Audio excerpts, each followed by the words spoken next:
Par rapport à la région dans laquelle on est, ici à Namur, moi j'ai toujours en tête les contraintes urbanistiques qui sont parfois, pas toujours très cohérentes.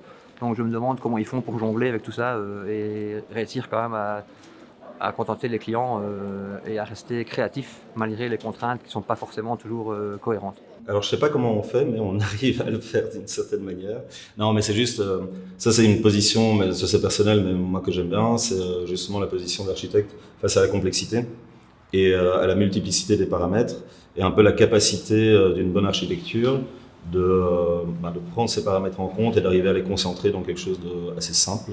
On s'engage toujours dans une forme de négociation avec ces normes. Et je pense que, allez, on est vraiment, on pense qu'il faut vraiment faire confiance, beaucoup plus confiance à la société pour prendre des initiatives sur des questions de projet d'architecture spécifiquement. Peut-être éliminer et simplifier, simplifier ces normes, mais n'empêche que les normes, elles ont aussi un côté positif pour essayer de parler de qualité. Aujourd'hui, il y en a tellement qu'on se demande si vraiment elles tendent toujours à parler de qualité. Mais en tout cas, je pense que c'est toujours, je vais répéter que c'est une question d'équilibre. Et je pense que cet équilibre, aujourd'hui, il n'est pas sain parce qu'il tend à maîtriser et à annihiler l'énergie créative et que les architectes ils pourraient porter. L'écoute, c'est une bonne chose quand même là-dedans. C'est réussi. Souvent, par exemple, avec les communes, essayer de comprendre qu'est-ce qui pose problème. Parfois, on a l'impression qu'on se bat contre quelque chose et en essayant de mieux comprendre le problème, on arrive à le détourner.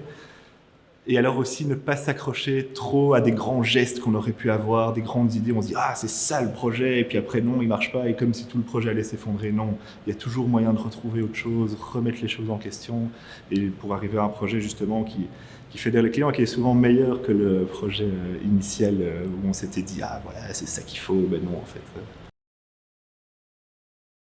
L'architecture, pour moi, c'est un peu comme l'art. Donc, est-ce qu'il arrive à travailler quand il veut ou est-ce que souvent c'est plus par inspiration qu'il a des bonnes idées et qu'il commence à construire ses projets? Enfin, l'inspiration, je pense, c'est juste la curiosité. Je pense que tout le monde a de l'inspiration tout le temps. Pour moi, ça se traduit en curiosité, et c'est juste, ça dépend de ton état d'esprit, si tu es curieux ou pas le jour où tu te lèves. L'inspiration, elle est vraiment à prendre au quotidien, partout sur Internet, dans des livres, dans des conversations avec d'autres. Donc l'inspiration, c'est quelque chose de hyper instantané. Ça se capte. D'ailleurs, quand je fais mes recherches, j'ai tendance à toujours tout noter parce que l'inspiration est multiple. On peut vraiment aller la chercher partout. Pourquoi tant de béton? Pourquoi tant de béton en général? Les architectes aiment bien le béton parce que c'est une certaine manière de croire qu'en faisant de l'architecture en béton, on peut faire de l'architecture pérenne. Alors, dans un certain sens, c'est le cas. Après, aujourd'hui, le béton pose tout un tas de questions écologiques. Mais je pense que c'est une sorte de passion pour le béton. Parce que le béton coûte très peu cher. Il paraît qu'en Belgique, un litre de béton coûte moins cher qu'un litre d'eau pétillante. Et donc voilà, comme beaucoup de choses aujourd'hui dans ce monde, c'est l'argent qui gagne. Je pense que c'est une très bonne question. Dans la plupart des cas, on pourrait ne pas faire des constructions. Je pense que un des meilleurs bâtiments, c'est celui qui n'existe pas. C'est un peu absurde de dire ça pour un architecte, mais on n'imaginerait plus aujourd'hui raser une forêt pour construire un bâtiment. Ça nous fendrait le cœur et en plus, ça n'aurait pas de sens en termes d'écologie, en termes de société, ça ne nous parlerait pas du tout. Donc le béton, de nouveau, c'est celui qui existe déjà, on fait avec. S'il faut, on le démolit, on le concasse, on en fait des cailloux pour les mettre dehors, mais voilà, on réutilise les choses, on fait avec ce qu'on a et on aimerait bien en effet arrêter de couler du béton.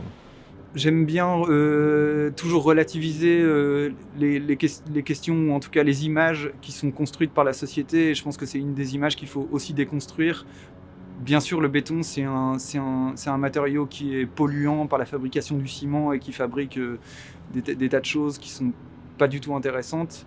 Mais en même temps, pour nous aussi, le béton, c'est une matière et cette matière, elle se manipule d'une manière spécifique. Et moi, je vois pas le béton comme une matière grise, mais le béton comme une matière qui est moulée et qui présente une plasticité spécifique. Et donc, effectivement, il faudrait sans doute en utiliser beaucoup moins. Mais je pense qu'il y a aussi énormément de questions sur la consommation de matériaux, ce genre de choses qui sont liées à ça. Donc je ne pense pas qu'il faille éradiquer la question du béton, mais en tout cas peut-être rééquilibrer son utilisation seulement dans des situations qui sont indispensables. Je pense que la question du béton, c'est une question d'équilibre, un peu comme toutes les énergies qu'on consomme aujourd'hui dans notre société.